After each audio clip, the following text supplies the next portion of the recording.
Subscribe कीजिए कुंडलनी जागरण को और प्रेस कीजिए बेल आइकन को, जिससे कि आपको मिल सके हमारी लेटेस्ट वीडियो सबसे पहले। परमात्मा को खोजने वाले सभी भाविक सात्विक साधकों को हमारा प्रणाम।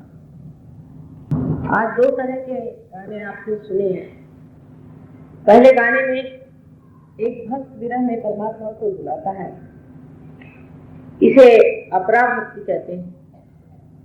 और जब परमात्मा को पा लेता है, जैसे कबीर ने पाया था, तो उसे पराभक्ति कहते हैं। दोनों में ही भक्ति है। इसे कृष्ण ने अनन्य भक्ति कही हुई है, जहाँ दूसरा कोई नहीं होता, जहाँ साक्षात परमेश्वर अपने सामने होते हैं। उस वक्त जो हम लोगों का भक्ति का स्वरूप होता है, उसे उन्होंने पराभक्ति अनन्य। किंतु जब हम परमात्मा को याद करते हैं, उनको स्मरण करते हैं, तब उसकी आदत सी हो जाती है। जब इंसान को इस चीज की आदत सी हो जाती है, तो उस आदत से छूटने में उसे बड़ा समय लगता है। वो ये मानने को तैयार ही नहीं होता कि उसकी ये जो साधना है, ये खत्म होने की बिना। और इसी वजह से भक्तों ने भी दृष्टों को, संतों को, मुनियों को पहचाना। आप जानते हैं, इतिहास में हमेशा संतों को इतनी परेशानियां उठानी पड़ी। ये नहीं कि सबने उनको सताया, लेकिन जिन्होंने सताया उनको किसी ने रोका नहीं और उनको समझाया नहीं कि ये संत, ये साधु। अब हमारे समाज में, खास करके शहरों में, विविध विचारों के लोग रहते हैं।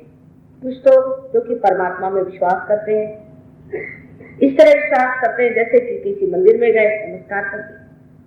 कुछ लोग हैं जो कहते हैं नहीं, परमात्मा की साधना करनी चाहिए और धर्म से रहना चाहिए, उनके मंगल गीत गाने चाहिए, हमेशा उनको भेजना चाहिए, जिससे वो हमेशा याद रहे। कुछ लोग ऐसे होते हैं कि जो कहते हैं परमात्मा वगैरह सब ढकोसला, ये झूठी चीज, परमात्मा नाम की कोई चीज ही नहीं। सब तरह के विचार करने का अधिकार परमात्मा ने मनुष्य को दे दिया। ये मनुष्य को दी हुई देन परमात्मा की ही है कि वो स्वतंत्र है, जो चाहे वो सोच सकता है इस बुद्धि से। लेकिन हम लोगों को तीनों भी दशा में यही सोचना चाहिए कि आज तक हमने जो कुछ भी किया, चाहे परमात्मा में विश्वास किया, उनको भजा, या उनके ऊपर लेक्चर दिए, या उन पर किताबें पढ़ी, जो भी मेहनत करी, या हमने उन पर विश्वास नहीं किया, उनको कहा कि वो है नहीं, उनसे हमने मुठभेड़ और कहा कि देखते हैं परमात्मा कहाँ है। इन सभी दशाओं में हमें ये सोचना चाहिए कि इसने हमारा क्या भला, हमें क्या लाभ, हमारे अंदर कौन सी ऐसी कोई नई प्रकृति आ गई जिसके कारण हमने जो भी किया सो ठीक। हमारे बाप दादे भी यही करते आए और उनके बाप दादे भी यही करते आए और हजारों वर्षों से ये चीज चलती है। हम लोग ईड़ा और पिंगला दो नाड़ी पर ध्यान दे रहे थे। इसमें से जो ईड़ा नाड़ी है, ये भक्ति पर है। ईड़ा नाड़ी पर लोग भक्ति में लीन हो जाते हैं, अपने भावना में बन जाते हैं और परमात्मा में लीन होकर के आनंद से उनका गान गाते हैं। हमारे महाराष्ट्र में, जो कि मैं सोचती हूँ हिंदुस्तान में एक बहुत बड़ा देश है, क्योंकि यहाँ पर पारंपरिक लोग धार्मिक हैं और यहाँ का आराध्य देव श्री कृष्ण विठल है। लोग एक एक महीना हाथ में झांझर लिए हुए गाते हुए जाते हैं, विठल विठल विठल, मुंह में तंबाकू रखे। अब तंबाकू जो है ये कृष्ण के विरोध है, बिल्कुल विरोध है, क्योंकि विशुद्धि चक्र में श्री कृष्ण का नाम और उससे विठल विठल कह रहे हैं, श्री कृष्ण का नाम ले रहे हैं, और उनका जो विरोध है उसी को मुंह में रख के चले जाना।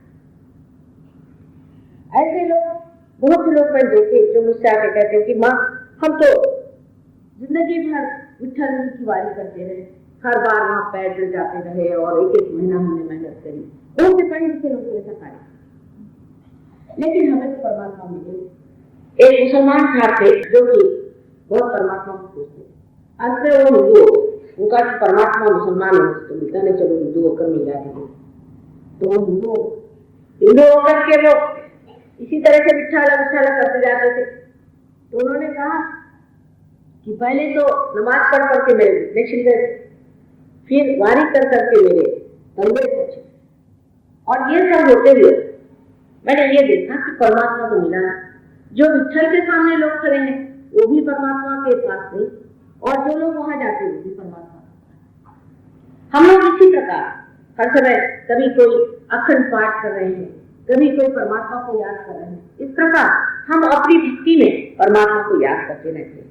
उससे एक चीज जरूर है कि परमात्मा की तरफ हमारा चित्त है।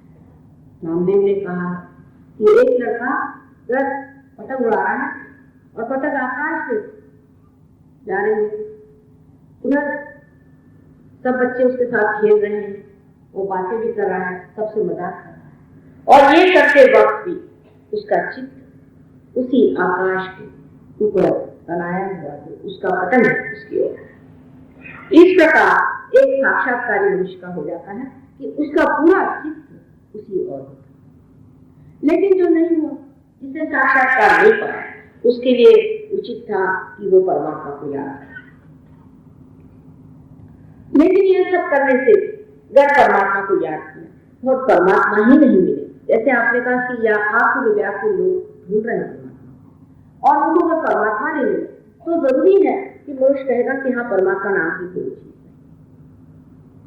लेकिन क्योंकि हमें उसका अनुभव नहीं हुआ, प्रचिति नहीं हुई, इसलिए उस चीज को पूरी तरह से मना करना मेरे ख्याल से अशास्त्रीय है। उसको बगैर जाने बगैर, उसकी प्रचिति पाए बगैर उसको कह देना कि वो नहीं है कोई सी भी चीज, मेरे ख्याल से एक तरह का इसको पलायन हुआ। इसके परमात्मा है, चाहे आप माने या न। मैंने आपको बताया था कि ये फूल, इसको कौन बनाता है, इन फूलों से फल कौन बनाता है, हमें अपने माँ बाप जैसे कौन बनाता है, कौन हमारे अंदर हमारे हृदय को चलाता है। हमारे अंदर अनेक ऐसे व्यवहार है जो मेडिकल साइंस कभी भी समझा नहीं सकती कि कैसे। इसलिए मनुष्य भक्ति पर उतरता है और परमात्मा को याद। पिंगला रानी पर जब हम आते हैं तो वहां पर मनुष्य ने ये सोचा कि परमात्मा ने जो सृष्टि रची है, इस सृष्टि में जो 5 पंचमहाभूत है, जो एलिमेंट्स है, उसके बारे में जानना था। उन पर प्रभुत्व पाया जाए, उन्हें आजादी वगैरह शुरू कर दिया, वेद वगैरह रचे गए। पर वेद में भी बिल्कुल शुरू में लिखा है कि अगर वेद से अगर विद नहीं हुआ, अगर उसकी प्रचिति नहीं आई तो सारा वेद परायण। इस भारतवर्ष की एक महिमा है, बहुत बड़ी महिमा है।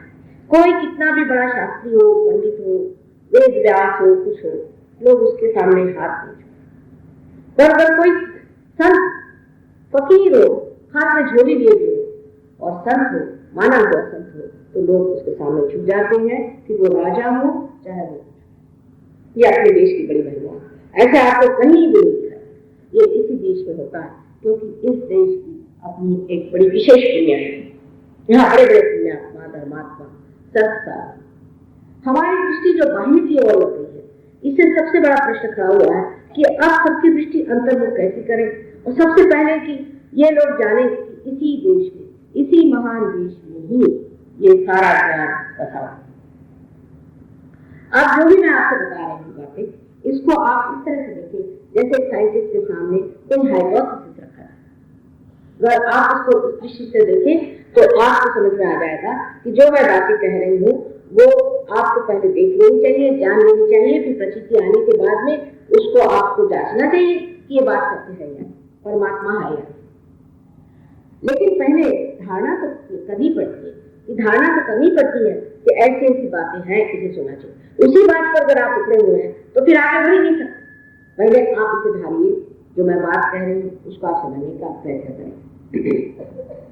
मैंने उस दिन आपसे इन 3 नाड़ियों के बारे में बताया हुआ था संक्षिप्त में, आज मैं आपको इनके अलग अलग चक्रों के बारे में आपसे बताना चाहता हूँ। आपके अंदर 7 चक्र मुख्य है, ये नहीं कि 7 ही चक्र, 7 मुख्य चक्र बना। ये सब ज्ञान हमारे देश का मूल का ज्ञान है। ये आपको किताबों में नहीं है, ये बड़े बड़े ऋषि मुनियों ने इसका पता लगाया। कुछ कुछ इस पर किताबें भी, लेकिन बड़ी सटीक तौर की है। और दूसरा ये भी है कि उपलब्ध भी नहीं। ये 7 चक्र हमारे अंदर ऐसे बनाए हुए बढ़िया तरीके से कि जैसे कि एक के बाद एक हमारी सीढ़ी है।